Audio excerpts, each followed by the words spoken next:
Can you tell us about some of the best examples you've seen of a higher education organisation using formative data to kind of adjust their learning programs for staff in a really sort of meaningful way?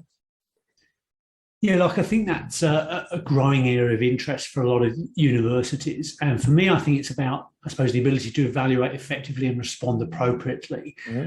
Therefore, the ability to incorporate some real-time learning analytics that some universities in Australia, Monash is just one example, are doing, in which way they can really, I suppose, put the learner and educators in the driving seat, so that formative and real-time data can be used either by the learner or by the educator to determine progress and therefore adapt and make changes accordingly, but at a time when it really matters in the learning journey. So it will produce new outcomes rather than the typical thing of what we do is we evaluate and look for feedback at the end of learning, what didn't go so well, and then we'll make hopefully a change for the next time of doing it. Well, for the learner, that's not great. We need to be doing it at a time when the change can make a real difference to them and their learning. So I think a better use of live time or real-time learning analytics in universities, I think will increase. I certainly hope it will, and I hope the learning management systems and other things will enable that more. But I know that universities have had to, I suppose, be more innovative and do things themselves in that space, because there's not necessarily the systems and platforms in place that really will enable that.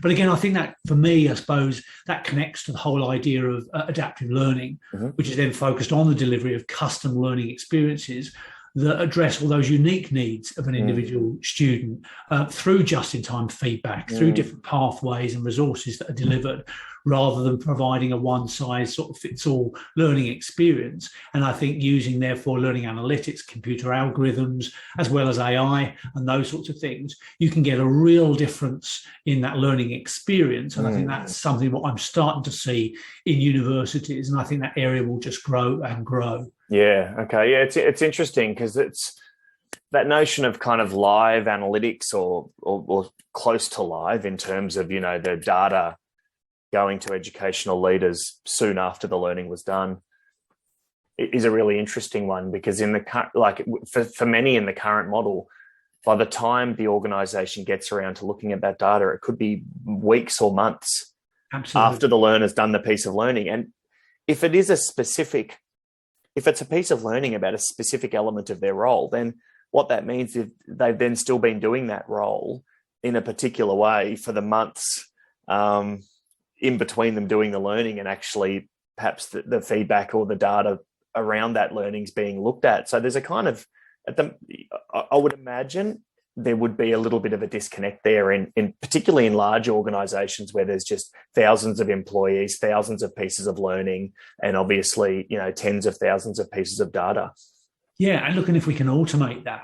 It doesn't mean that we can have to then employ hundreds more people to be able to look at that information and deal with that information. We've got to make sure that it is directed particularly to an educator, if it's a higher education institution, or the people in charge of the learning and professional development areas in other organisations, and at the learner themselves, so that actually they can use that data really well. A learner can see where their gaps are. An educator can see where they may need to stress a point differently or use a different example or whatever.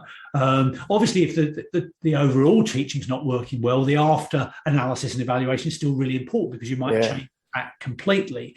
But for the learner, it's really important that we're enabling that more real-time changes and making it more of an evolution to their learning, rather than, well, I'm sorry, that's the way we deliver it.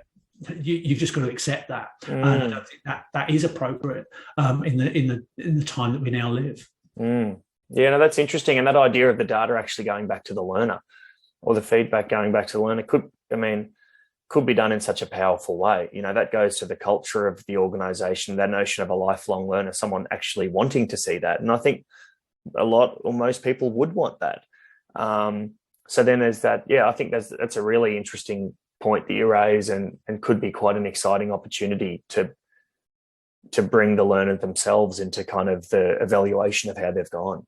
Yeah, when I was at Monash, I had a guy called Chris Ryan, who's now the Pro Vice Chancellor academic at Monash, really driving forward on that, having the learner dashboards, educator dashboards that they can look at, use in their own sort of learning time, using much more of a real-time learning analytics approach to that. And I just hope that sort of approach will grow in the future.